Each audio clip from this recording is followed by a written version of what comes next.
This year, we present our sustainability round with new energy and increased prize money.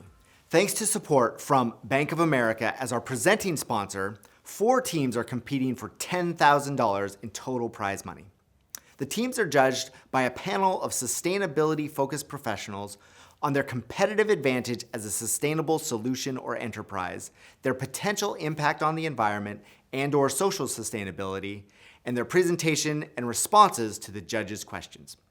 The teams chosen to compete in the Bank of America Sustainability Round are Transfoam from the University of Virginia, EcoDaba Packaging from the Indian Institute of Technology, Kharagpur, India, Renew Innovations from Sasin School of Management, Bangkok, Thailand, and Uniphage from Yale NUS College, Singapore.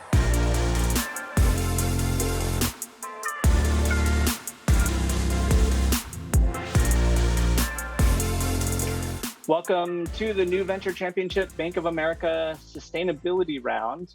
Your judges are Rich Brown from Bank of America, Casey Schultz of Beta, and Jake Flaum from 3x5 Partners. I'm Ryan Cabinte. I'm from the Lundquist College of Business, and I'll be your moderator.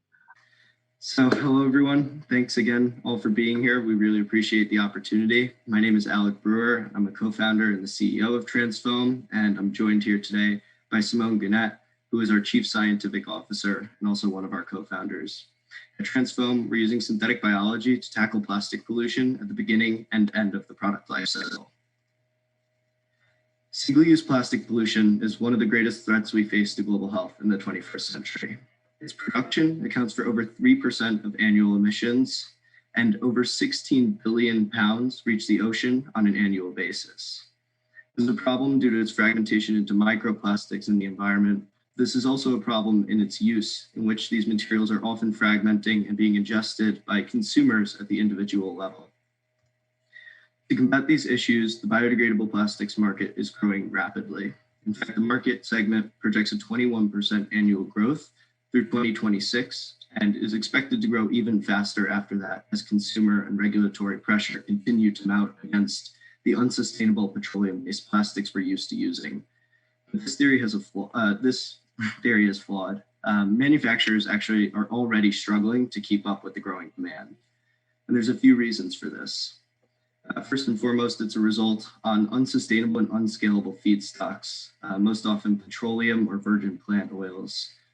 This is followed also by the use of unmodified organisms, which can only consume a limited number of feedstocks and have a limited yield as well. And then further, when it comes down to the final product, some of these materials aren't even fully biodegradable at the end of their life, which causes further issues such as greenwashing in the marketing campaign. At Transfoam, we're going to overcome each of these issues by reusing a renewable waste plastic feedstock and engineered microorganisms to manufacture a fully biodegradable polymer, otherwise known as PHP. And we're going to do this to eliminate plastic pollution at both the beginning and end of the product life cycle.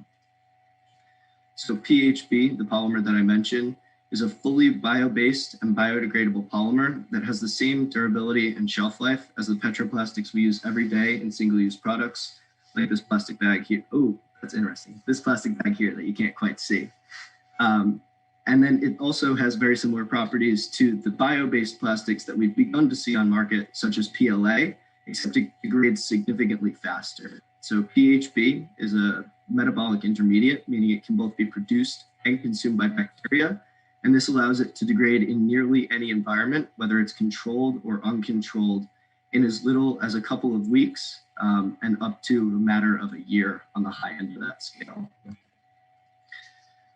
So by using a waste plastic feedstock, we are going to drive down the water and chemical footprint of manufacturing compared to the current standard by over 50%.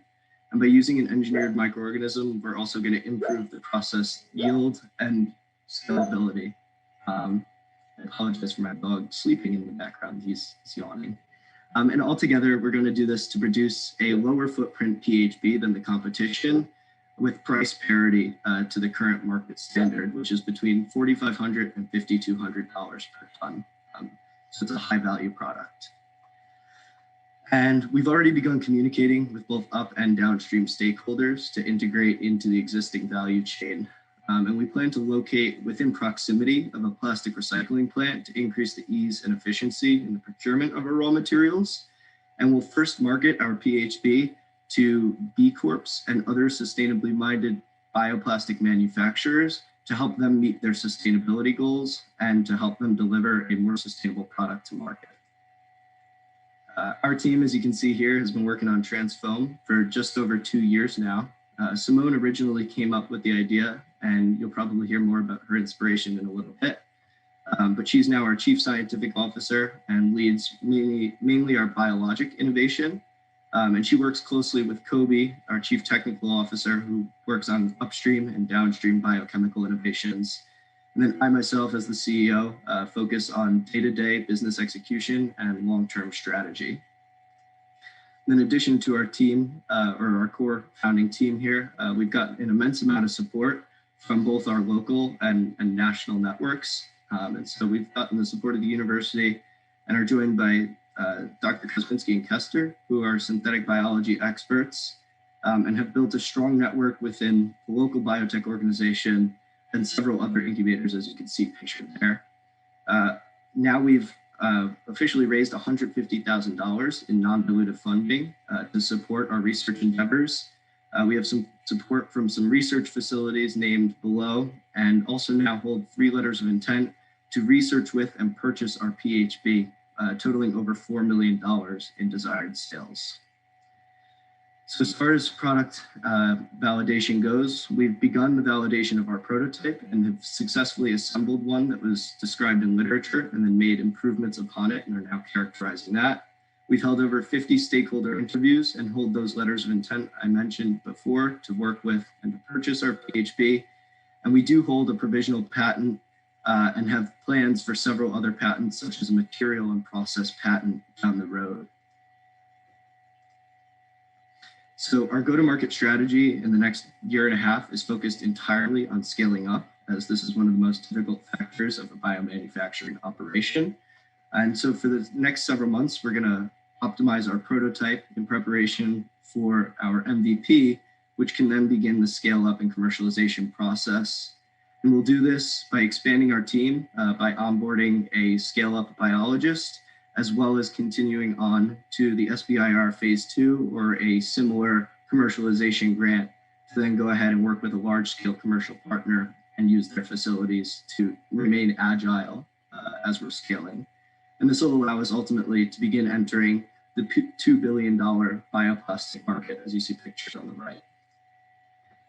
Beyond 2022, we will continue to perpetually scale up our operation, both benefiting from unit economics and also ultimately delivering more product to market. And I'm happy to break down the scale of these plants, as well as team sizes and other logistics in the questions.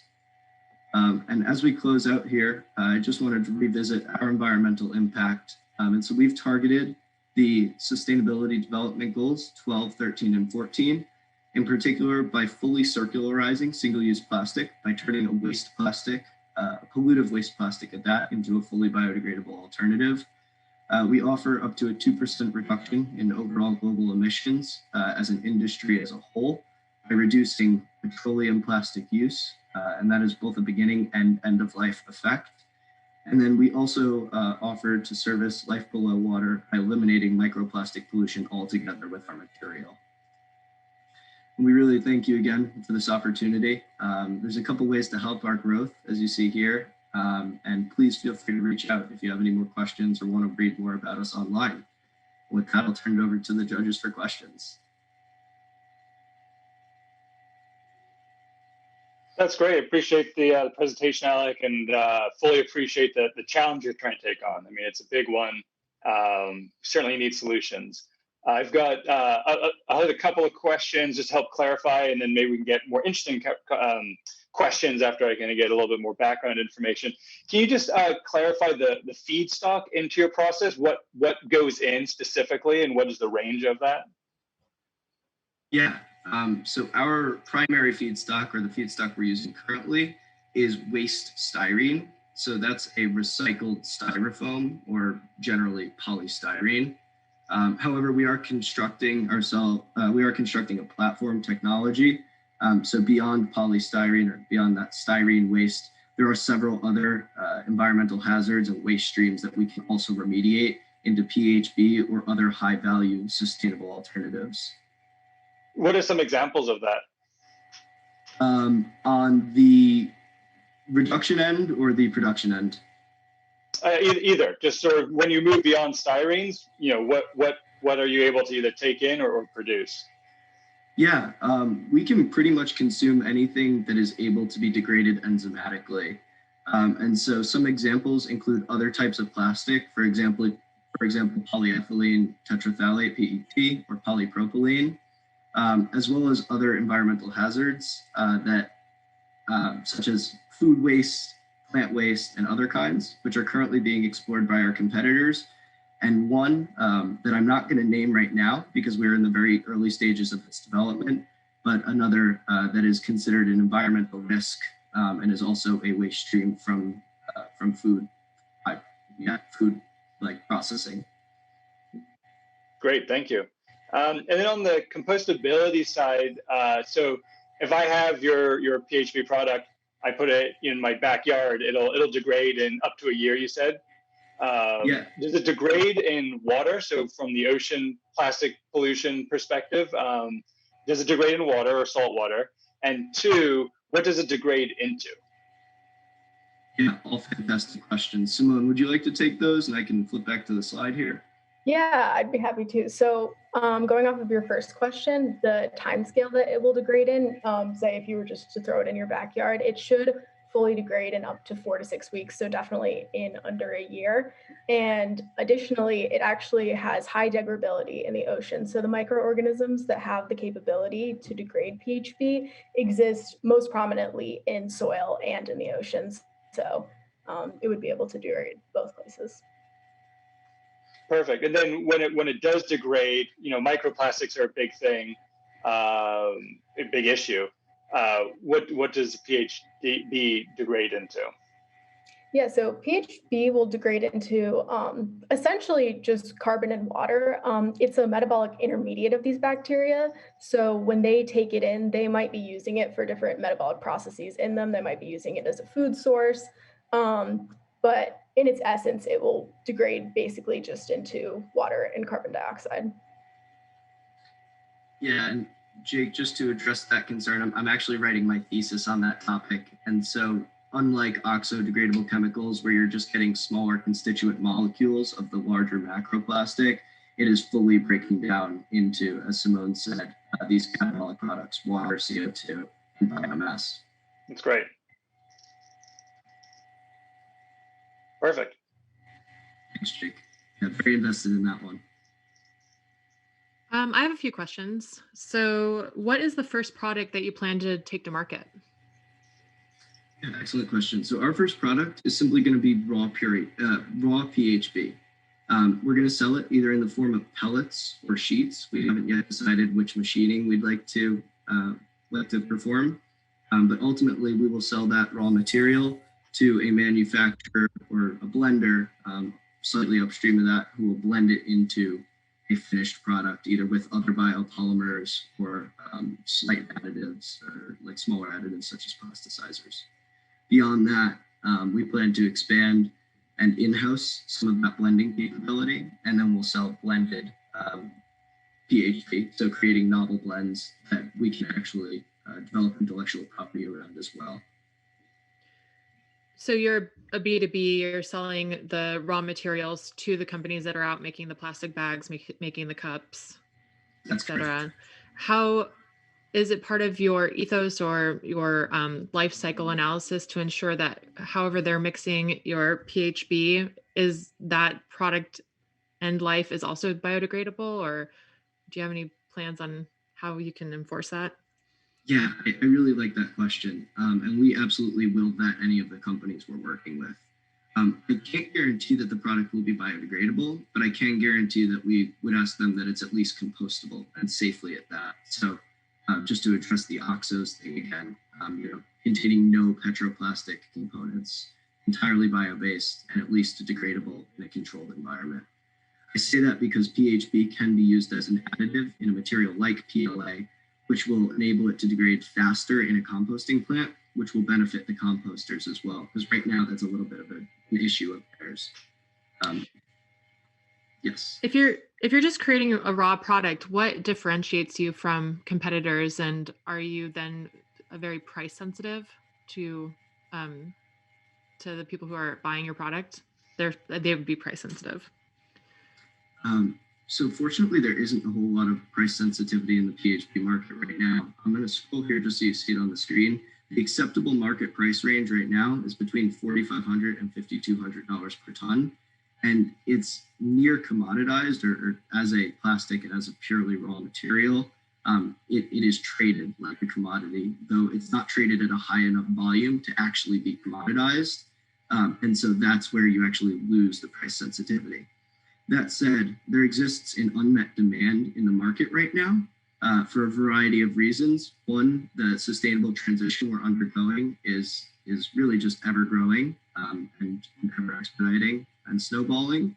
And then further, in the last couple of years, some of the PHB manufacturers that previously were the market leaders actually went out of business. Fortunately, that's not due to production or issues with material. There were some internal issues, namely an extortion case in the more recent of the two, and some internal intellectual property concerns in the former. So what is your competitive advantage then? Yeah, our competitive advantage is first and foremost driving down the footprint of PHP manufacturing. So by using a renewable feedstock rather than a virgin plant oil, for example, canola oil, we will by default have a lower footprint. Growing plants, you use a lot of water and you end up with a lot of runoff. And those are two large environmental hazards, and we'll reduce these entirely. Further, by engineering our microorganism, and believe it or not every business currently does. By engineering the microorganism, we'll have even more control of our process, and we'll also enable a little bit more scalability and manipulability of it as we grow. Great, thanks. This is Rich. I've got a question. I'm not a scientist, but talk to me a little bit more about when the PHB degrades. You said it degrades into carbon and water. What happens to that carbon once it's broken down? Does it get sequestered in the soil, or what happens to it? So, you got it, Simone. So I'm trying to think of the best way to explain this. So essentially, the carbon is taken in as a carbon food source for the bacteria, as like we would eat a piece of bread or something. They're having the PHB as their carbon source. And then it is being broken down as we would break something like that down into water. And then most of these E. coli respirate, so they'll release some of the carbon as CO2. However, it's just kind of part of their natural respiration. It's not a significant increase to the CO2 as a whole. Yeah. And okay.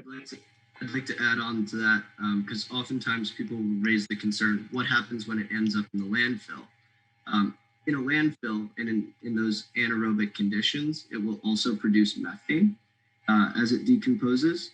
However, this is a little bit of a non-issue and actually can even work in the favor of your landfill and energy companies because of the high rate of methane capture in landfills across the US and really across the world.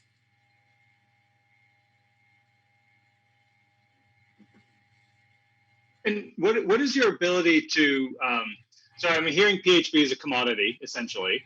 Do you have any ability to, by engineering your microorganisms, tweak the characteristics of your PHB to further differentiate?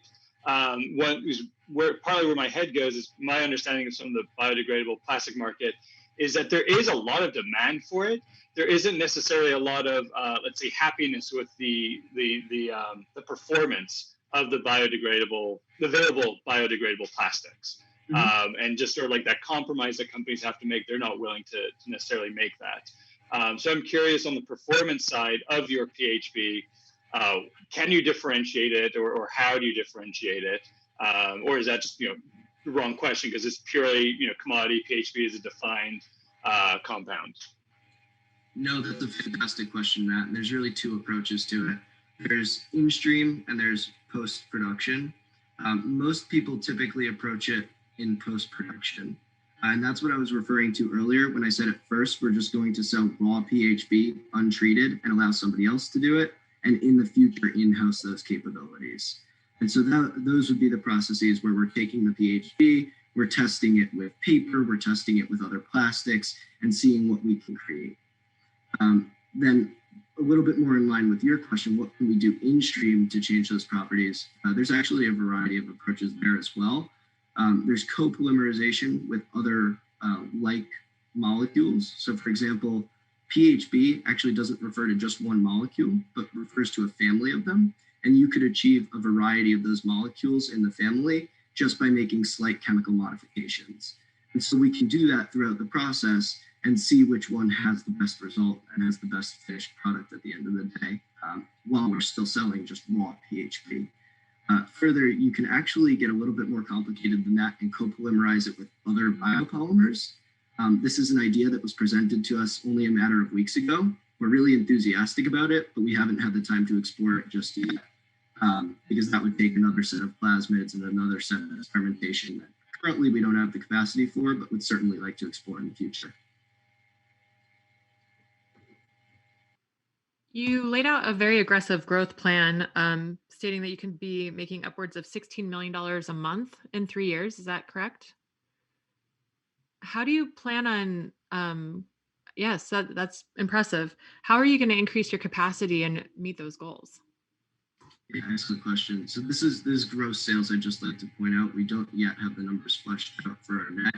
And it's probable that due to the infrastructure costs, we will still not be net positive until the 2024-2025 time period or approaching that.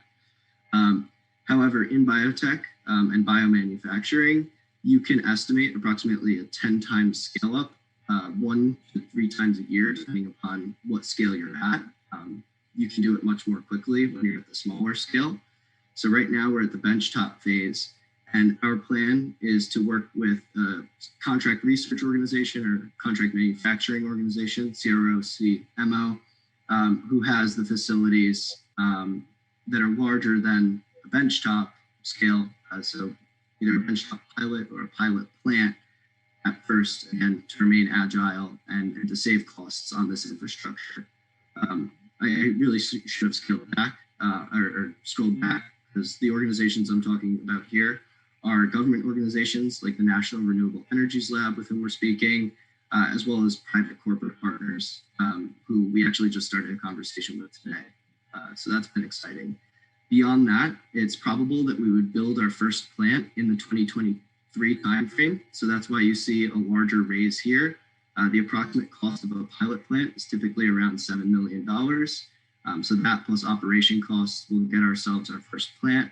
And from there can begin scaling that process a little bit more experimentally in-house again, and then scaling to the next larger phase. And again, after that, by a scale of approximately 10x in 2024 and 2025, and continuously after that. So this actually only takes us to the semi-work scale. Beyond that, there's the full plant scale, at which we'll be producing approximately 100 to 150,000 tons per year. Multiply that by $4,500 to $5,000 per month, and you've got that gross. Just a quick time check. If you have judges, if you have questions, we have about 2 minutes left. I'd love to hear Simone share how she came up with this idea. You mentioned it was her idea. How did you take it from idea to concept to working minimal viable product? Yeah, that's a great question. So I've always been, I'd say, a very sustainably minded individual, and I've always tried to incorporate sustainable practices into my life. But kind of the reality of that is that individual contributions are only going to make so much of a difference. And really, it's up to industry to change to make our lives more sustainable. And so my first year of college, I was presented with a challenge to come up with a synthetic biology solution to a global problem. And the two teammates that I was working with on this proposal and I decided that we were going to tackle the problem of plastics. And so we looked at how we could go about doing that using synthetic biology and genetic engineering of bacteria. And we realized that there are lots of ways that bacteria can produce biodegradable plastics, which are great, but they're flawed in many of the ways that Alec mentioned before. And so we tried to look upon a way to kind of iterate upon the idea of making biodegradable plastics, but do it even more sustainably. And so we then looked to try to find some sort of waste feedstock that doesn't really have a purpose other than doesn't really have any purpose in life, and take that and use that as our feedstock to produce PHB. And so that's actually how we initially landed on styrene, is it's really difficult to recycle. And it's one of the, I'd say, the biggest problems that the plastic world faces right now. And so we developed basically just a research proposal to come up with how we would go about tackling this, and then turned that research proposal into real research. Alec and Kobe joined me in this research for a summer, and us and a few other undergraduates prepared it for an international synthetic biology competition. And after the competition was over, we were all still really invested in the project, and decided with our two technical advisors at the university to come together and turn it into a startup and just keep doing the research.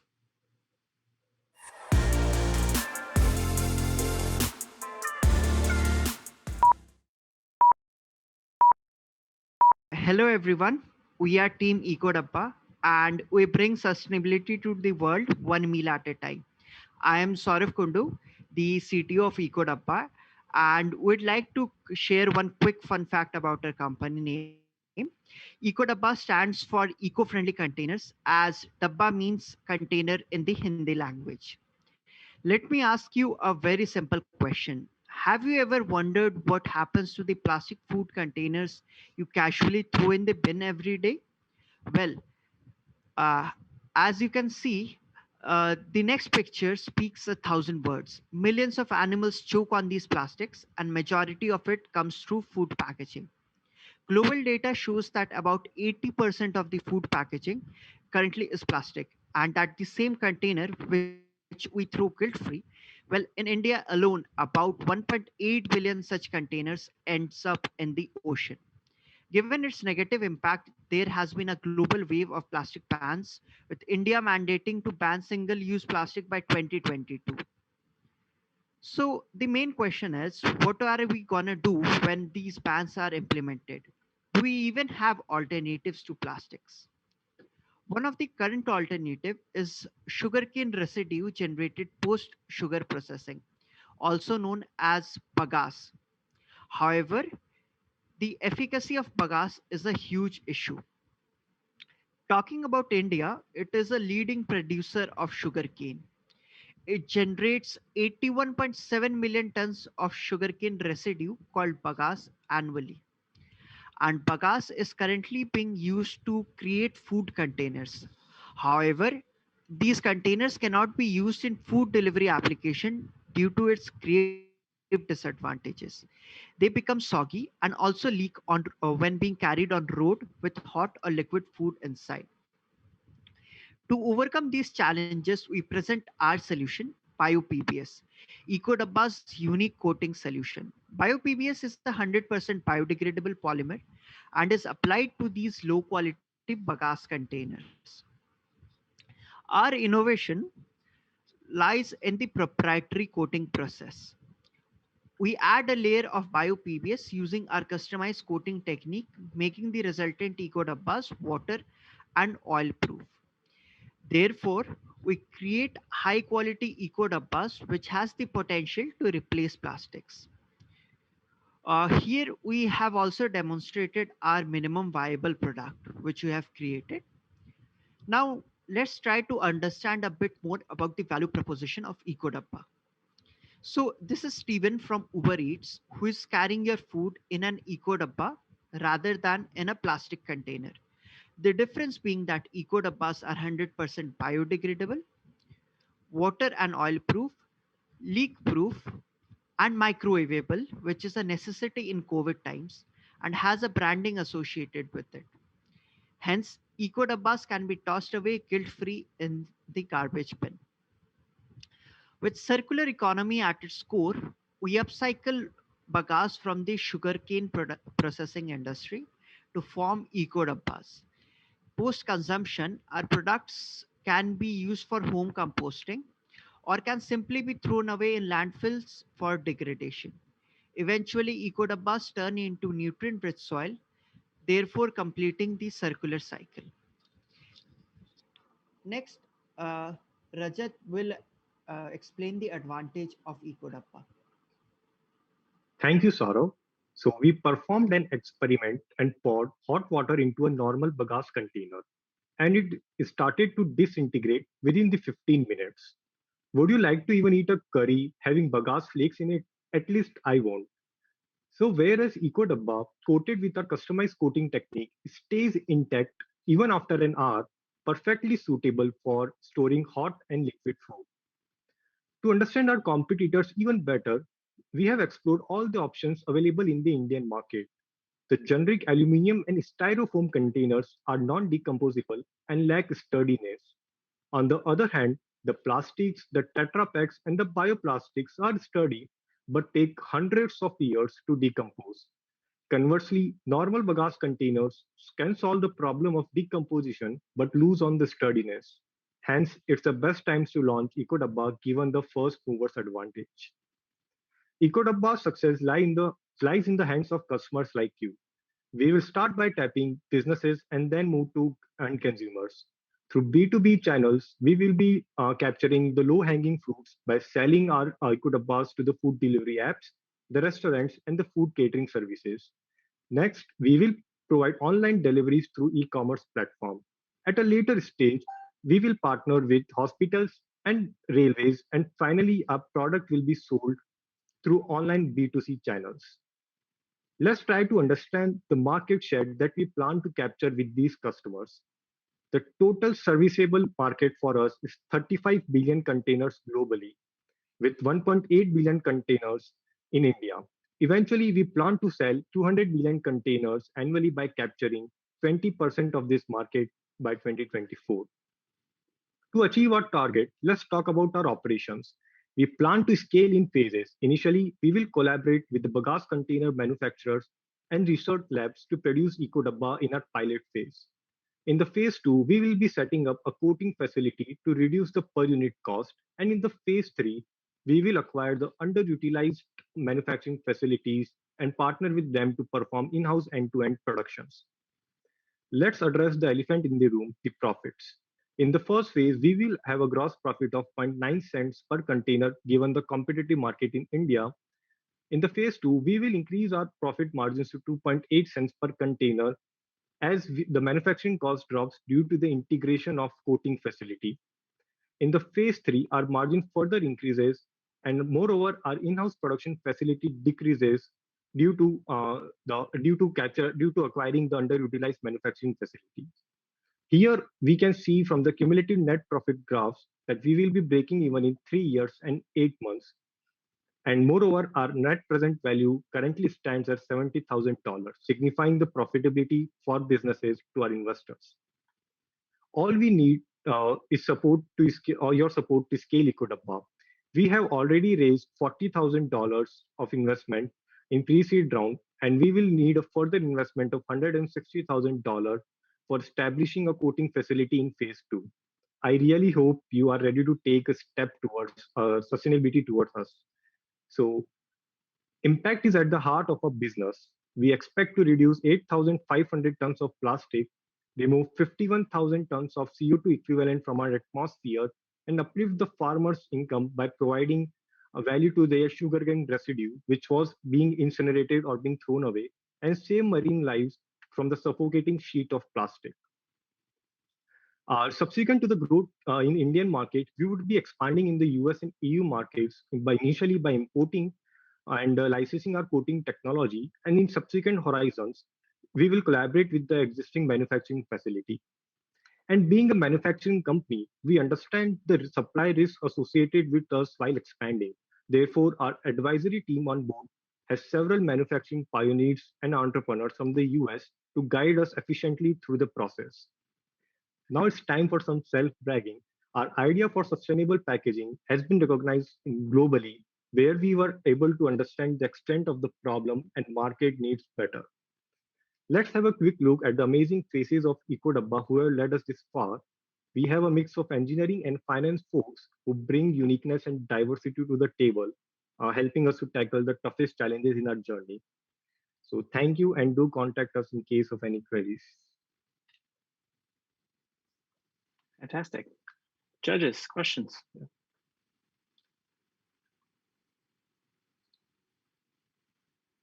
You mentioned that the cost of your product is going to be 12 cents per unit, and in your written brief, you noted that a similar competitor is about 5 cents per unit, so that's more than twice the purchase cost. How do you plan on getting widespread adoption for your product when there's such a disparity between prices and products? So Okay, yeah, makes sense. So I'll take this question. So basically, our this you can see our sustainable alternative competitors. So our major competitors are the rice keys, or Areca leaves, and bagasse containers. So basically, the rice keys currently priced at $1.1, and Areca are 18 cents, and the bagasse is 8.7 cents. So we are already in the competitive price, but these all lack in some of the major factors like rigidity, the water and oil resistance, and the heat resistance, which are the necessity in the current times. So that's why we believe that having a premium price won't be affecting our product uh, in a growth stage. Yeah. So why is somebody going to choose Daba instead of aluminum? so I'd like to take that question. So, like with aluminum, as you can see, generally what happens is that uh, they leak a lot with the aluminum containers also, and they are not biodegradable. So, in a real sense, and in India, there is a huge wave of eco-conscious efforts being put in by the restaurant itself. They are looking for premium products which come in form of rice and wheat husk containers, but they are $1 as compared to prices in cents. So that's one real competitor to us, but they have a huge cost. So in actual reality, we're competing against them, where we are quite more affordable as compared to that.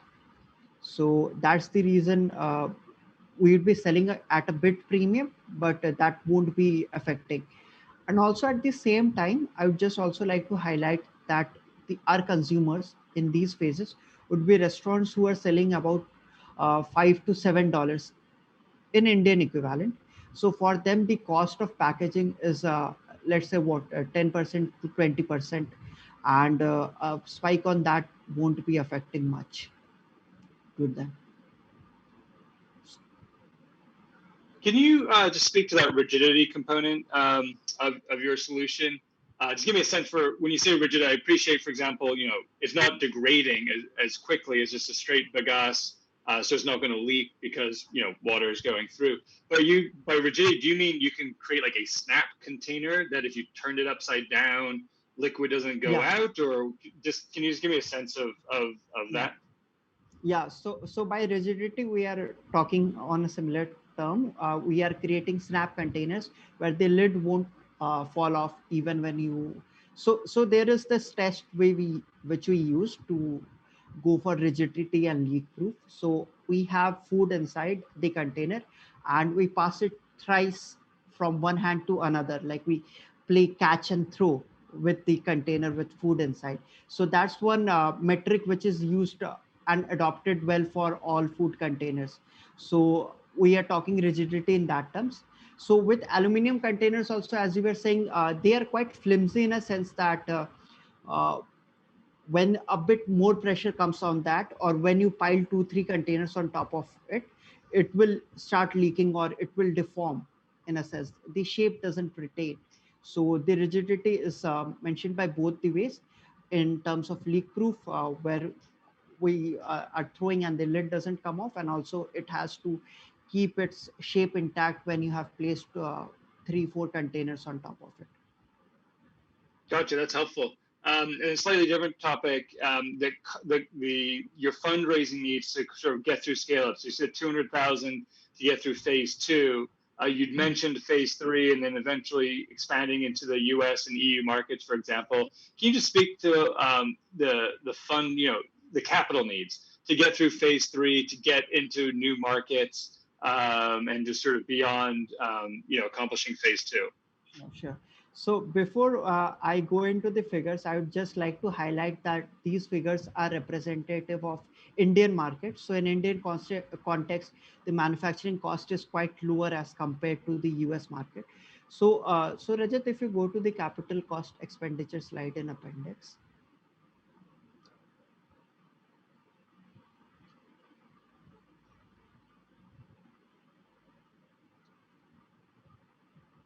This is Rich. I've got a question. There's been some focus in the United States on reusable packaging. I mean, if I understand this, you're still focused on single-use product. Yeah. Yes. Have you looked at the trends in terms of reusable packaging, and is that something that could impact demand at any point? Sure. Exactly, right. So the disadvantage of the reusable packaging is that we usually say that these containers are reusable or maybe use some after some time, but usually when they are being thrown away, or there are a couple of problems. First is recollecting them to the consumer, and the second is if the consumer throws away in the bin, they usually don't decompose, and they take literally maybe tens or 20 of years, even the bioplastic which are in the market right now.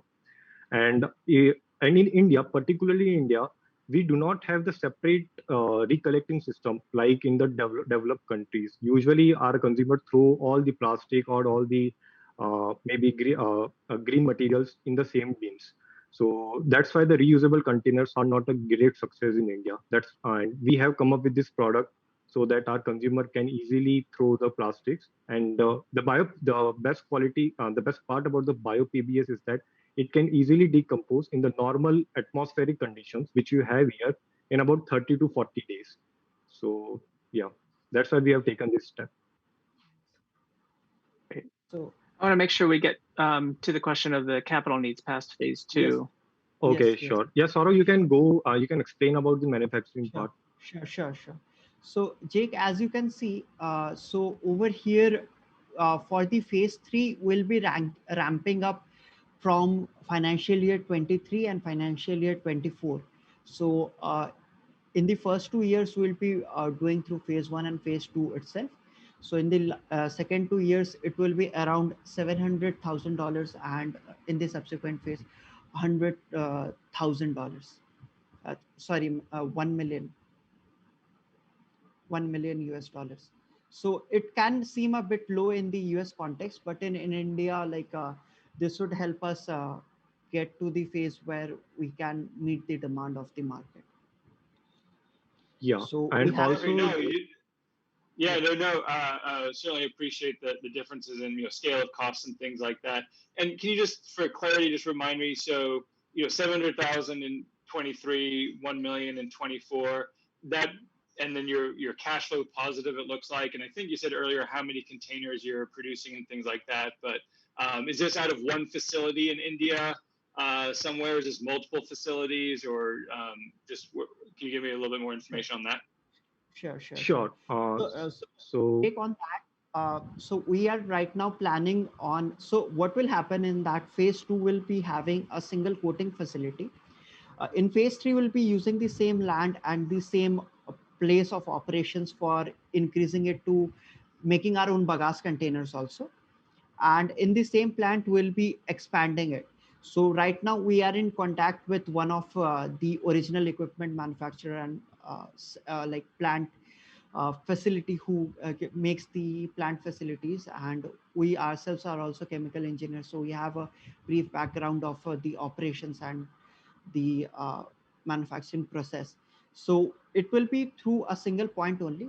But so with that question comes up with the logistics. So with everything in mind, we have the support of a investor called Mr. Raj Gaddam, who is a kind of Jeff Bezos of the logistics in India. So he is helping us create distribution channels throughout India. So we'll be setting it up in a place in Madhya Pradesh where our office is registered, and we have chosen that place due to the huge number of sugarcane farms near the place, and from there we'll be supplying it to different parts of India. I hope that addresses your question, Jay. Yes, thank you. Appreciate it.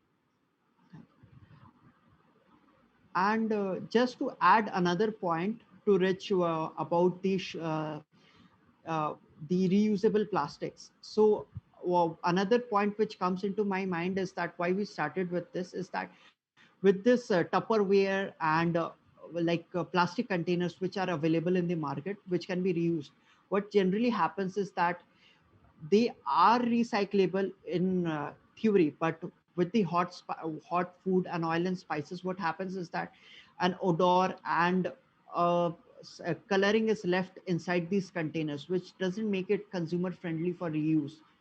So, and also these recyclable containers, they are not reusable more than 3 to 4 times, which won't offset the carbon footprint which these plastic containers would have. So from a consumer point of view, till a point when consumer can accept the container as a new product, till that point, uh, the plastic containers don't make it. So that's the harsh reality of reusable plastics. Is there any with the essentially the breakdown of the product that you'd be working with, are there greenhouse gas emissions associated with that breakdown? Oh, with us. So essentially, because all of so we are making from cellulose, which is basically the leftovers from the crop industry. So in any Mm-hmm. case, they would decompose and be assimilated in form of CO2 to the CO2. So at the end, our containers also decompose in soil, and part of it goes away as CO2. But that's a law of nature. We aren't adding anything extra to the process. Okay. Can you speak to the IP side? So I believe that the bio-PBS coding, that's not something that you came up with. That's being licensed or bought from another supplier, I believe. Is that correct? Yes. Yeah, Yeah. exactly. Great. And then, so then in terms of EcoDava's, your IP, just speak to the complexity of applying that coding to bagasse containers, or is this a trade secret, or is there technical components to this that that can just speak to that IP element of a little bit? Exactly. So Jake, we have been working on this coating technology since more than a year right now. So we believe that due to the process which we have created, we are in the process of patenting and licensing it. So in anyhow, we believe that the efforts which we have put into it, it's not very easy to replicate on the bagasse, and we had faced so much difficulty, and we believe that creates a novelty out of this situation. Gotcha. And the patents in India or worldwide? And do you know if you're getting a patent on the application of this coding to any bagasse container, or or specific? Like how broad do you think that protection will be? Yes. So the formation of bagasse container is quite generic. That's a well-renowned process, and it's almost similar. And regarding the application right now, we are using the license only in India. But as we move to the European and US markets, we have done in our research, and we believe it can be patented into the US market also, and the European markets also. So when we'll be expanding, prior to that, we'll be increasing the coverage of our patent.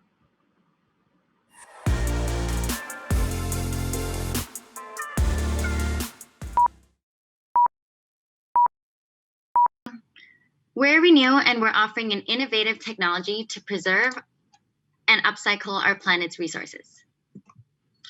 Our CEO invented cellunate, a transparent biocoating solution where once coated on a material, nanoparticles will deeply penetrate into its structure to strengthen and extend its lifespan, while the biopolymers add water resistance. Here you can see in the aftercoating that the fibers are hugged more tightly and strongly together. Cellunate can coat all cellulose-based materials like paper, packaging, wood, and fabrics, all huge markets totaling $82 billion, and all are tested and proven. We started with the books and archives market to preserve historical archives. With just one coating, our solution offers decades of preservation. Cellunate was validated by paper conservation experts in Austria and by real customers last year when we made $10,000 in revenue. But while it has high demand and lack competition, the market is niche and not repeatable, while Cellunate's other applications have greater opportunities. So it will remain our cash cow, but here's where it gets exciting. We've entered the billion-dollar market of packaging coatings, where demand is strong, people lose money, and the environment is at stake. Then we will enter the wood market, where we can reduce chemical usage and offer an eco-friendly protection from moisture, mold, and termites. Then enter the fabrics market to offer an eco-friendly stain prevention and reduce water usage. But let's talk about packaging. Here's why Cellunate is the needed solution to make this growing market more sustainable. Every year, over 4 billion trees are cut down to make paper, and demand for paper packaging continues to rise by 4.4% due to e-commerce, causing global warming. So recycled packaging is the answer, and that makes up 55% of the industry and still growing. But it's weak, and weak means financial losses. This costs $260 billion every year, leading to brand damage and obstruction of goods. So recycled packaging is not sustainable, not efficient, and costly. Solutions exist today, like adding double walls, but this doubles cost and it's not sustainable as it requires more wood chips from trees. Wax coatings also can't be recycled, and both foam support and water-based coatings are not sustainable. Plus, these coatings make boxes brittle and weak. So the industry demands for more sustainable solutions for stronger boxes, and that's where we come in. Cellunate is the sustainable solution that offers all of these benefits. We conducted standardized tests and found that we can increase bursting strength by 80% and compression strength by 70%. So we offer high strength, cheaper costs, and allow the use of 100% recycled boxes instead of the market average of only 63%. And we reduce carbon footprint. So with Cellunate, box manufacturers can produce high-grade boxes from weak recycled materials, allowing upcycling. Manufacturers can reduce need for virgin fibers and chemicals, tackle climate change by saving trees, water, and energy, and offer more benefits. So companies like Amazon can increase customer happiness by delivering well-protected goods and improve quality of life. A box made of 100% virgin fibers costs 61 cents, while a 100% recycled box costs 15 cents. Either ways, all boxes get 71% weaker from moisture in a month. Here is the cost and strength comparison between the two, in which Cellunate can be applied for the same strength and add moisture resistance for a total cost of 27 cents, which is 2 times cheaper. And it enables a circular economy, allowing manufacturers to produce boxes using fewer resources, increasing income, which then offers brands and end users better services, preventing shipment damages and increasing satisfaction. Once thrown out, these boxes can be repulped and recycled into new boxes, reducing need for virgin fibers. And we minimize waste, as we're now developing new biopolymers from food waste, reducing even more environmental footprint. We're targeting corrugated box manufacturers of distribution packaging, and in the first 2 years, we will sell in Thailand, where there is high demand for recycled packaging, pressuring manufacturers to find green solutions. With SEG Packaging as a key player in Southeast Asia and a subsidiary of SEG, which Forbes had named one of the largest companies in the world, they produce a crazy amount of boxes, but their supply chain is all about sustainability, which aligns with our goals. And we're excited to share that they're testing with Cellunate now, and we just met with their CEO to talk partnerships.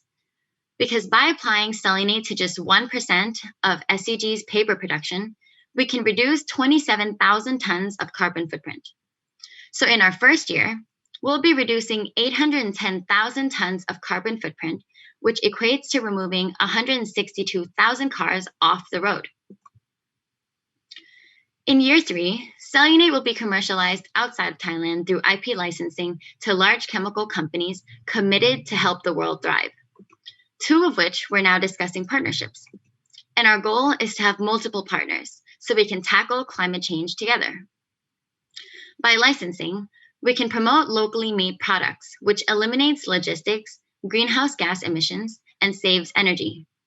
Not to mention cut costs, except for our licensing, sub-licensing, and royalty fees, of course. So we make sure that our entire value chain is benefits oriented. From the output stage with safe and natural ingredients to a closed loop production process where waste becomes our resource, to a sustainable and effective output that enables upcycling and recycling with beneficial outcomes that balance the interests of all of our stakeholders. So taking a closer look into our value chain, at the input stage, our raw materials are sourced locally and naturally from eggshells and seashells. They're also non-hazardous and listed on the Safer Chemicals Ingredients list issued by the EPA. We're now importing our biopolymers from Europe and have begun R&D to develop them in-house from waste. And for the process, we have a semi-closed loop supply chain where agricultural waste becomes a resource that feeds back into the start of our production process. And with this model, we're already making positive environmental impact. But once we begin to produce our biopolymers in-house, our impact will increase even more because we provide consistent income to local suppliers and promote their economic development. So here's our triple bottom line. For the people, we increase the social well-being of our communities by reducing waste and helping the environment, while promoting the education of chemistry students. And for the planet, we tackle climate change and reduce packaging waste in landfills and promote upcycling. And for profit, we ensure maximum scalability through IP licensing and reducing our costs through in-house innovation. Renew is joined together by a team that shares a common mission of providing effective and sustainable solutions to help conserve our planet's scarce resources. And Dr. Lanchagon is the inventor behind Cellunate. He's experienced in product development, nanotechnology, and biopolymers. And along with our COO, the 2 of them handle our R&D and operations. And on our business side is our CMO, Kalisra, who's experienced in marketing strategy and has helped companies like Psycho and KFC boost ROIs, while our CFO, Shotaros, has startup finance experience and has worked with one of the region's fastest growing travel startups. I'm the CBDO, and I have a background in legal consulting and have advised both the public and private sector. Here is our projected revenue, 11.6 million NPV, around 160% ARR with 26 months payback period. We'll focus on selling in Thailand for the first 2 years and maximize our impact through IP licensing to other countries in the following years, which will significantly increase our profit, as well as carbon footprint elimination with the help of Cellunate.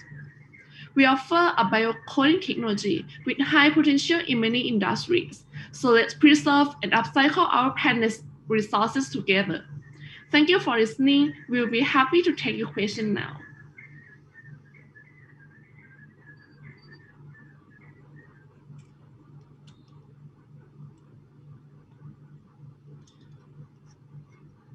That's great. I appreciate the presentation and the work that you're doing.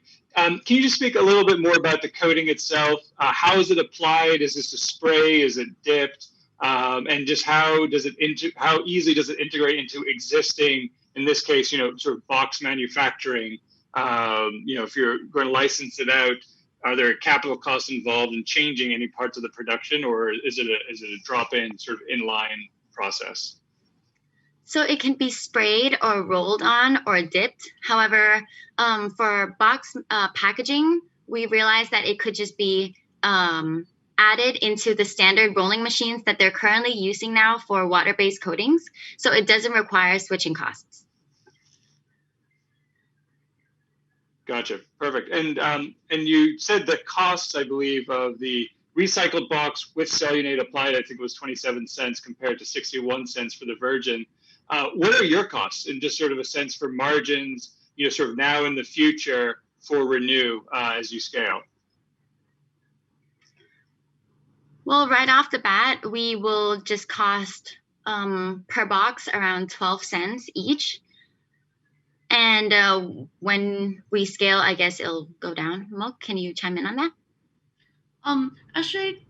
Actually, our cost right now is more expensive than this, but this one is the after we scale the business, and it will cost 12 cents per box, which is 2 times cheaper than 100% virgin fiber. Perfect. Thanks.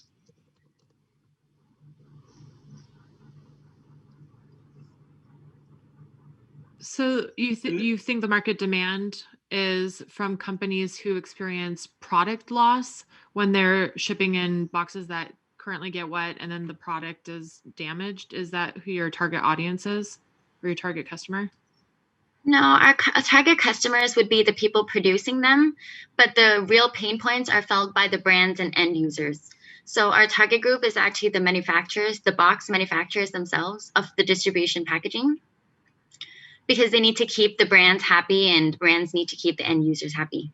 And also right now with market trends and global warming and everything, governments are kind of enforcing more use of recycled packaging, which means they're also forced to start finding more green solutions like ours to be able to survive, basically.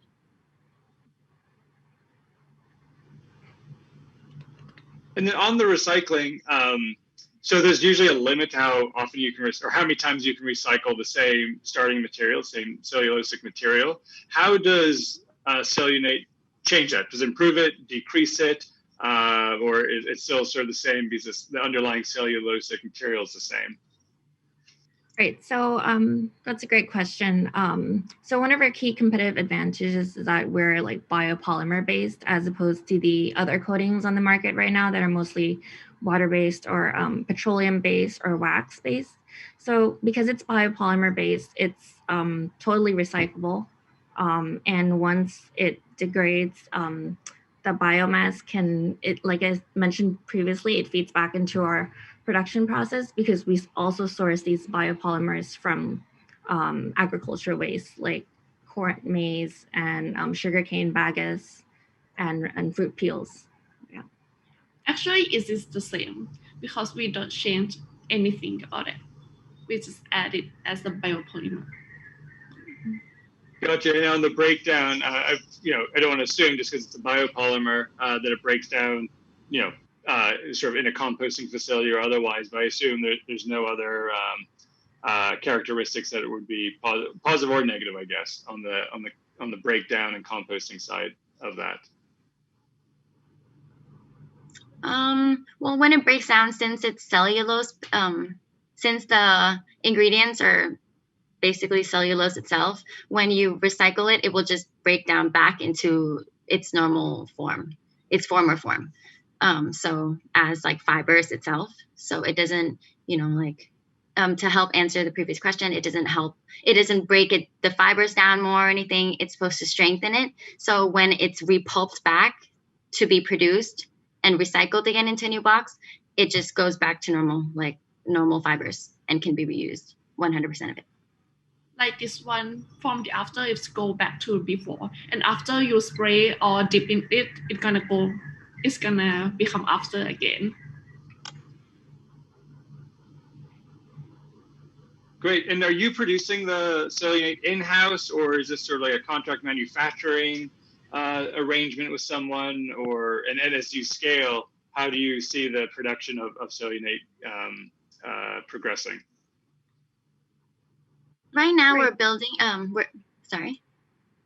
Yeah, so right now we are producing them in-house, and our daily maximum capacity is around 500 liters per day. We use just 3 existing standard machines to produce this. But as we scale for the first 2 years when we're in Thailand, we can go from this lab scale to more mass scale. But once we do the whole licensing, we don't plan to be like as asset heavy. So that'll be up to our licensees on how they want to do with that. And I know, sorry, just follow on this. I know that the so it's a biopolymer that you're creating, so sort of generally good inputs, good outputs. But to speak to sort of the energy consumption of it, from like when you think about the total environmental impact of cellulonate, what are sort of the energy uses if you include that from a carbon footprint perspective? Actually, that's a really interesting point. So because we are a solvent-based, we eliminate 2 steps required in the process, which is heating and drying. So water-based coatings generally need to be heated and dried because they don't dry easily. But with ours, we cut these processes out completely. So we do save time and energy in this aspect. Yeah. So, sorry, go ahead. I think you mentioned some applications for textiles once you conquer the box market. Can you talk a little bit about how that would work? So we did some preliminary tests to see what we can offer in the fabrics market, and we realized that we can offer an eco-friendly stain prevention. We spoke to this one company of an FMCG company in Thailand, and we did some tests that shows that we can prevent stains, and they were thinking that maybe it could be used on like baby products as like a waterproofing stain prevention for like bibs or shirts, let's say, because there's a lot of issues with parents wanting eco-friendly, I guess, solutions for their babies to use, and they get messy a lot. So this could help for that, among other things. But we only just did like a few tests in the market because we don't want to go into it yet. So that's just And for the wood market, from our research, is that it's require reconstruction every 30 years. So with our solution, it's gonna strengthen the wood, so the reconstruction rate will be extended.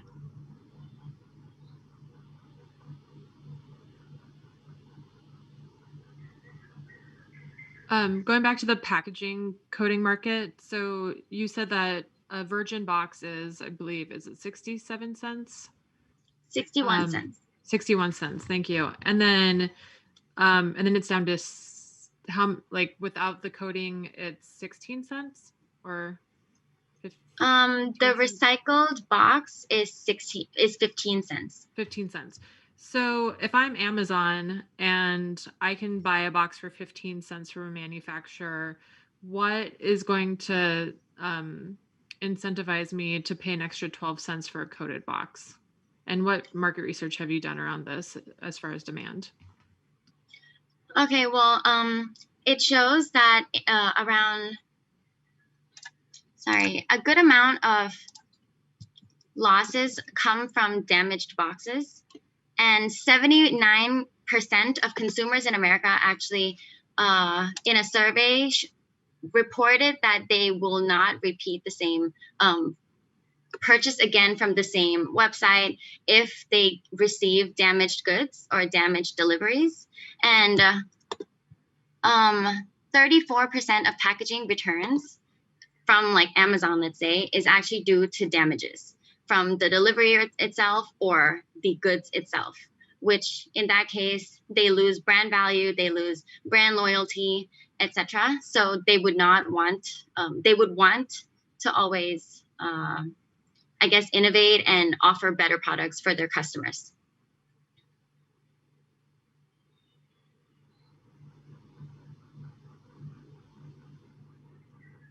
Also, what's a CBDO? What does that stand for? Chief Business Development Officer. Okay, great. Thank you.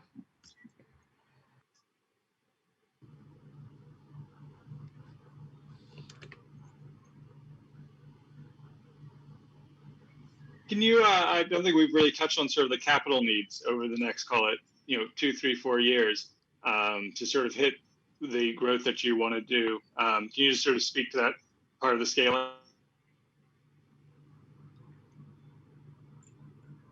Sorry, I think it cut at the end. Yeah. The capital needs for Renew to expand production and sort of hit all the goals.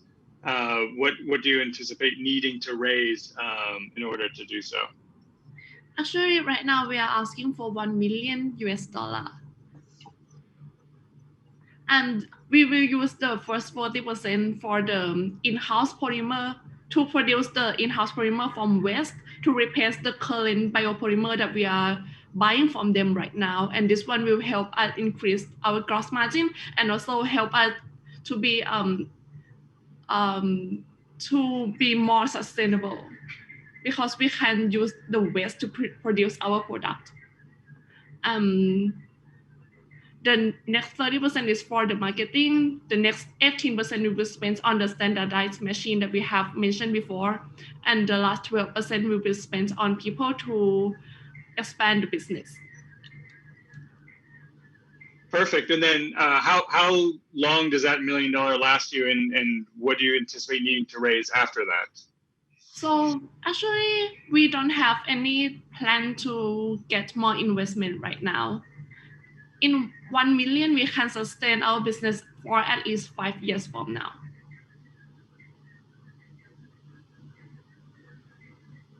And I guess after that, we hope to, actually after year 3, we plan to IP license. So hopefully we're just going to be making a lot of revenue from there, which will sustain our company and make it profitable.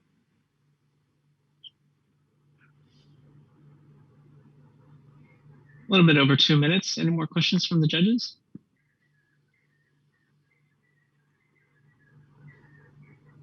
Or any last word or last points from the team? I guess just a bit. Well, we really believe that this product is really, really eco-friendly and can really offer both social and environmental benefits. And we can probably benefit a lot for our stakeholders all around and other company stakeholders, since we can offer this product to many other businesses. So we're very excited and hope you guys got everything you need.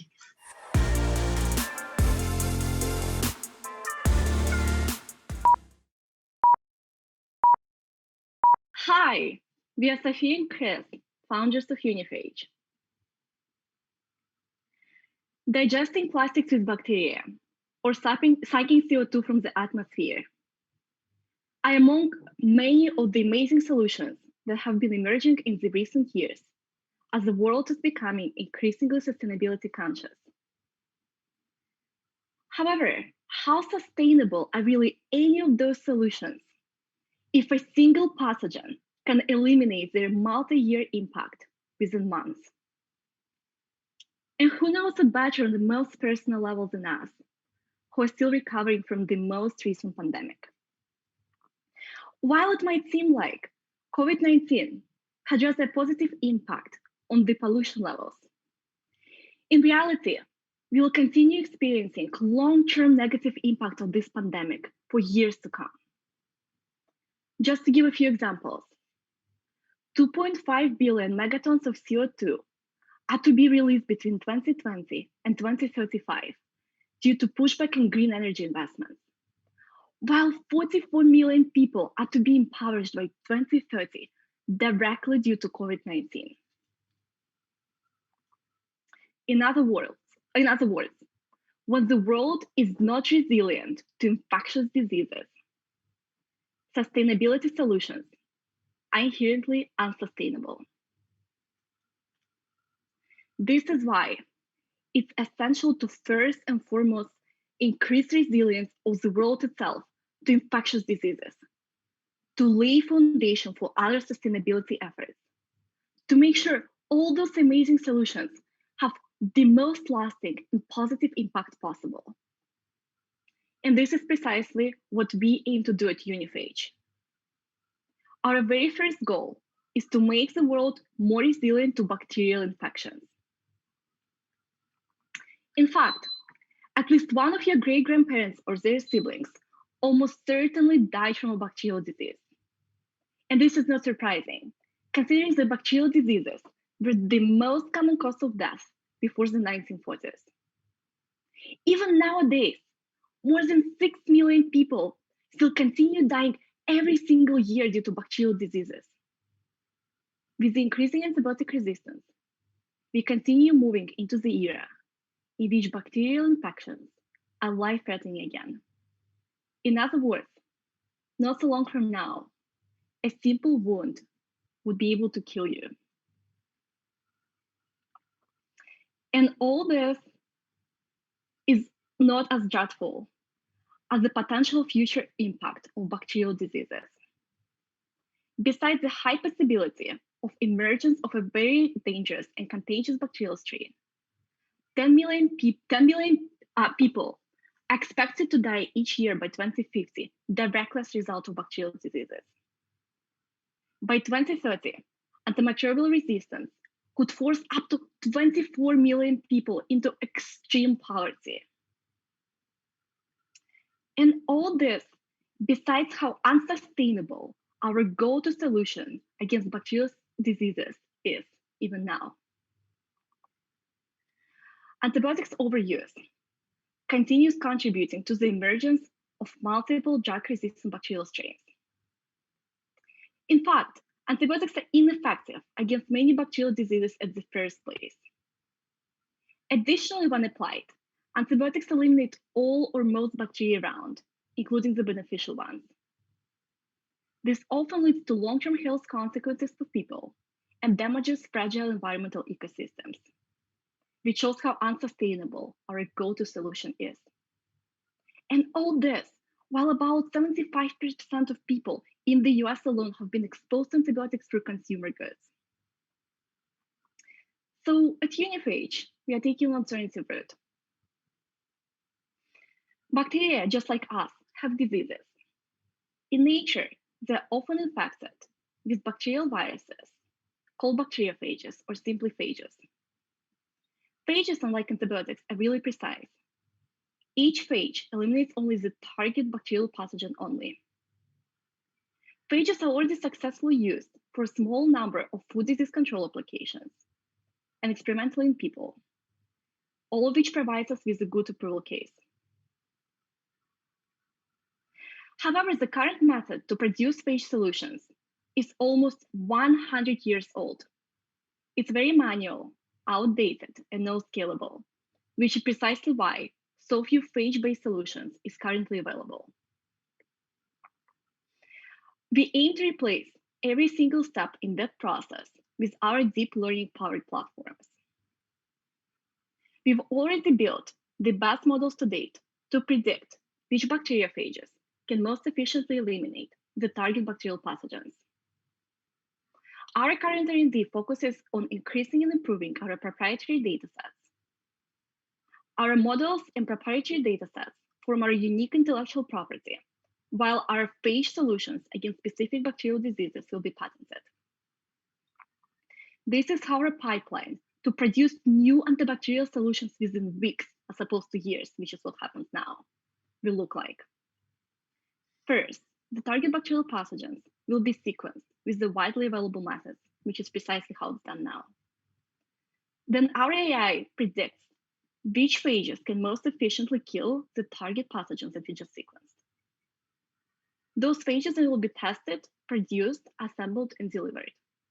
And again, this whole process, due to our significantly improved deep learning models and our really innovative approach, will take only weeks. Predictions themselves take hours, while testing the new solutions in the lab will take weeks, as I said, which is groundbreaking. To further improve our technology and eliminate bacterial diseases in as many fields as possible, we'll first target bacterial diseases in agriculture and then move into livestock production and human diseases. We've selected agriculture as our primary sector because of the lower regulatory entry barrier. To bring our solutions to the agricultural market in the US, we'll need to receive only EPA approval. To test our solution on less than 10 acres, no approval will be required. The very first target for our solution is citrus greening, a currently incurable and devastating disease that causes the US more than $2 billion in damages annually. Our solution and approach is inherently scalable. With each solved disease, we establish more pipelines to cure more bacterial and long-term other infectious diseases in various sectors. As I said, we'll first target bacterial diseases in agriculture and then expand to other fields, including human diseases. Our long-term goal is to become an end-to-end phage solution producer. We expect to be able to make more than $1 billion in revenue by 2030. Short-term, to offset the higher R&D costs, we'll provide consulting services, for which we already have a letter of intent. We expect to be making between $30,000 and $100,000 per contract. The sustainability of our solution also provides us additional competitive advantages. For example, because phages are considered so safe by the government, we'll have to go through significantly easier regulatory approval processes than other pesticides, which also means significantly lower development costs. Additionally, interestingly, phages are considered organic, which provides us with an additional market with less competition and higher margins. Additionally, our deep learning approaches are can easily help us adjust bacteriophages against bacteria that newly emerged resistance, which is something that no other solution can currently do. Our long-term goal is to become a next-gen tech pharma company, tackling bacterial diseases and other infectious diseases, including fungal ones. Our closest important goal is to get our first solution against citrus greening approved by EPA, to then be able to establish more pipelines against other bacterial diseases. We currently receive mentorship from many competitive accelerators. Additionally, we have established a valuable long-term contract with a leading bacteriophage lab in Canada that helps us test all our models. We've also received letters of intent, both for citrus greening solution and for our consulting services. We've also extensively talked to EPA potential customers and partners, won non-dilutive funding at multiple startup competitions, and most importantly, build state-of-the-art deep learning models to predict which phages can most efficiently kill target bacterial pathogens. Our team has the required biology and data science skills to bring our vision forward. We also have awesome scientific advisors, both professors at Yale and US College, who have both computational and biology backgrounds, which is essential for development of our solutions. Through our work, we aim to help the world avoid future catastrophe of another pandemic, and most importantly, lay foundation for other sustainability efforts. And this is what we will consider to be a success for our venture. By 2030, there'll be a 70% reduction in antibiotic usage outside of human health and 50% reduction in human health. We'll help solve multiple sustainable development goals, including zero hunger and good health. We'll feed more than 1 billion people by saving agricultural products from diseases and save livelihoods of more than 1 million farmers worldwide. Let's build a truly sustainable world together. Thank you. Fantastic. Thank you. Questions?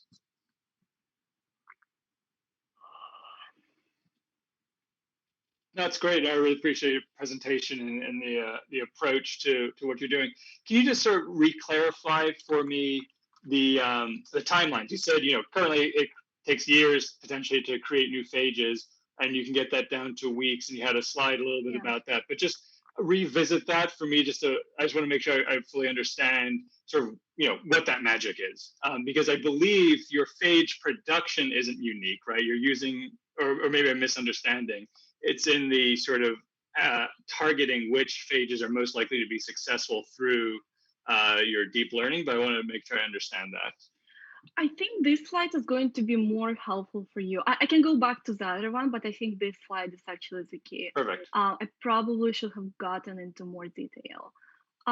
So basically what's happening is that currently to produce phage solutions, you first need to isolate those phages, which is a really long and really troublesome process. So first you grow the target bacteria in the lab. First problem comes in right here, you cannot grow a lot of bacteria in the lab. So in that case, you literally cannot isolate phages against those bacteria. So let's say the bacteria that causes citrus greening, which is our very first target, is unculturable. So this process doesn't work, you cannot possibly produce phage-based solutions. But let's say your bacteria is culturable. In this case, you need to take pretty much a semi-random environmental sample and apply that sample on the petri dish that contains the bacteria that you just grew. Then you need to isolate those phages. So basically you'll see this kind of small plaques on the petri dish. You'll take those phages, you'll sequence them, and then you'll try to characterize them to understand what you basically just got out of your sample. There's a lot of problems there. The main one being understanding which exact bacteria can be killed by the bacteriophages you just isolated. To basically do this, you need to create a matrix, so like bacteria by phages, and try to see which exact bacteria each phage can infect. Considering the sheer number of bacteria and bacteriophages that exist, you can never possibly test it on all the possible bacteria, so you'll never know the exact range of the bacteriophages. And then when resistance evolves, you need to, again, use not particularly predictable matrix and approaches to modify your bacteriophages against the newly resistant strain. So we basically avoiding all these problems with computational methods by predicting the bacteriophages that we already characterized, and everybody like knows what's going on with those phages against the target bacterial pathogens. It wasn't possible to do before because there wasn't enough data, there is not enough funding in the field, and because deep learning was not developed enough. So basically now it's the first point in time. I hope I explained it. Yeah, no, that's helpful. So let me, so you get the genetic data or genetic information of the bacteria, and you've mapped that. You've got the genetic data of the phages. You've mapped that, and you can predict what the phages are going to do and where sort of like the weak points, if you will, of the bacteria are, and sort of match them up that way. Is that maybe slightly simpler understanding of what's going on? Chris, do you want to answer? You are the model god in this case. Yeah. So this is a helpful simplification. Yes. But yeah. I'm definitely a simple person. I apologize for that, but I'm trying to understand it in those terms. And then all this big data, AI, NLP, and like all this is really a data play. And you just said that there's now enough data. Can you just speak to the tipping points and how much data is needed, how much more you need? Like, you're up at a certain level of specificity, but how far are we? Sometimes that last couple of percent makes a huge difference in impact and effectiveness and things like that. So just speak to the state of data and what you need. Yeah, definitely. So we have currently enough data, which is on the order of about 15,000 individual phages and about 500 different bacteria that form our data set of about 200,000 total interactions. So this is enough to achieve the best performance by accuracy and precision on a particular bacterial species level, meaning we can predict the host of a phage up to the species. To make this tech commercially viable, we need to get to the bacterial strain level. Give a bunch of explanation, house explanation. Yes, so basically, imagine that we are predicting whether you're in a house or not. We can currently predict very well that you are in a house or whether you're outside, but we can't predict which room within that house you're in. We need to get to that level with the by strain model. That data is typically much harder to obtain due to how most experimental data is published. So to do that, we will need to we are using computational approaches to expand Basically our develop new computational approaches to do this. Yes, exactly. And we will obtain more data experimentally. And on that, the data though, I mean, the data, the data is accessible presumably to other people. It's not like you own the data. It's your computational approach that's perhaps unique and different. And I mean, I see the IP protection strategy on the slide here, but can you just speak to that a little bit more in terms of, is it just a race to the person who comes up with, shows sort of a mechanism of action and then you can patent that particular phage? Or is there something about how you're doing the computational work that is unique and would keep other people from getting involved or anything like that? Yeah, that's a good one, Chris. I guess I will take this one. So basically, when it comes to patenting AI models, it's not really, it's a thing, but it's not surprising that Google and all those companies, they don't really do this because the disclosure is going to be more harmful to us than a really, really weak patent that we might be able to receive if we are really lucky and more likely not to even be able to get that. So basically, the main competitive advantage that exists in the field is the data. Because approach, yeah, okay, we use a unique approach, that's true. It's going to take people to figure out how exactly to go about it, the way we do this.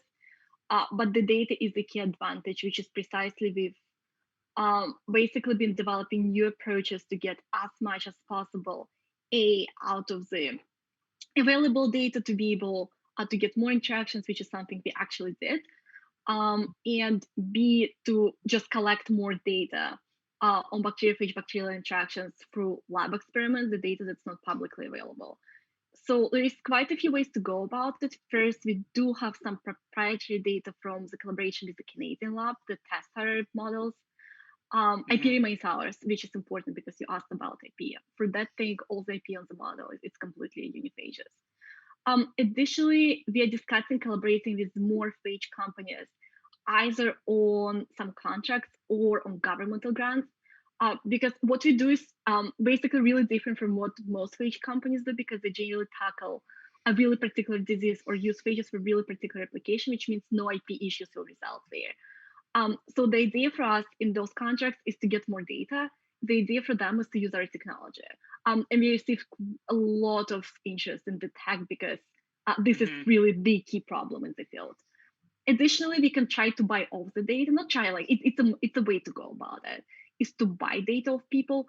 But the problem there is how to make the data, how to centralize the data basically between different labs and between different phage companies. So this is kind of the key things here. But there's ways to go about it, and we continue exploring it as we talk to more potential collaborators and such. Yeah. I hope I answered your question. Yeah, no, it's helpful. That's helpful. Yes, for sure. Thank you. Do you have a working product right now that's actually been tested in the field? We have, I mean, if we had a citrus greening solution, we would be raising Series B by now because of how large the problem is. We have models that allow us to predict which phages can infect which bacteria better than anybody could ever do. But at this point, we mostly continue increasing data sets to make those models as precise as possible. We can predict bacteria against citrus greening, but to our mind, it makes bacteriophages against citrus greening. But to our mind, it makes significantly more sense to first increase the data sets to make the model as scalable as possible, because something I didn't mention, but I should have mentioned, is that the same model can be used to predict phages against any number of bacterial diseases. So it's not citrus greening specific, which is precisely why we are currently working more on the R&D stage to make the model as good as possible, because the key thing is the model. All the solutions will basically come along quite easily because predictions take hours, as I said, when the model is fully there. When do you think you'll have a commercially viable product? Yeah, it's a good one. We expect that we'll be able to file at least a provisional patent in at most 9 months' time for citrus greening solution, with commercially viable prototype in this case, meaning basically the minimal number of bacteriophages that can be used to cure this disease, with an additional layer of patent being the exact concentration, basically everything else that you use. But I think it's probably going to be first a provisional patent for us to have another year to improve on it. Are there any concerns about genetically modified viruses out in the wild? Yeah, absolutely. These viruses are not genetically modified. So basically, in this case, we use the dataset contains bacteriophages that were previously sequenced. So these are naturally occurring bacteriophages. So in this case, no genetically modified tissues. In terms of genetically modified bacteriophages, the situation is actually quite good in the sense that EPA basically requires just an additional paragraph from us describing why those viruses are stable. But they've approved and continue proving these kinds of solutions, which fall under genetically modified microbial pesticides. And generally, they look upon it quite favorably because we talk to EPA quite a bit about this. So long term, it's not going to be an issue unless we try to go to EU market short term, which will present us with quite a few issues. But in the US, it's fine. And we are not using them anyways. And there is quite a few solutions, not quite a few, but there is solutions with bacteriophages that are not genetically modified, i.e. naturally occurring bacteriophages that are already available on the market. So for example, against citrus canker. So this basically provides us with an approval case because it has already been done. So when you are done sequencing the bacteriophage, then are you also going to be producing the phage itself, or are you working with a partner to go to market? Yeah, that's a good one. We do not plan to be producing those phages short term on our own. There is a lot of companies actually providing a service of producing bacteriophages in large amounts on demand, like Omnilysis, for example, in the US, which is one of the largest phage producers. And there is basically one of these companies in almost every developed country. And producing phages is really cheap, as I basically yeah, I didn't mention, but basically, importantly, phage production is actually extremely cheap, which provides us with an additional competitive advantage. Long term, we will produce them in-house, but short term, absolutely not. All those parts of the production process and generally of the pipeline that can be outsourced easily will be outsourced easily because it just doesn't make sense for us to bother, I guess, if it makes sense. The 4 finalists in the Bank of America's sustainability round were Ecodaba Packaging from the Indian Institute of Technology, Kharagpur, Renew Innovations from Sassoon School of Management, Bangkok, Thailand, Transfoam from the University of Virginia, and Uniphage from Yale NUS College, Singapore.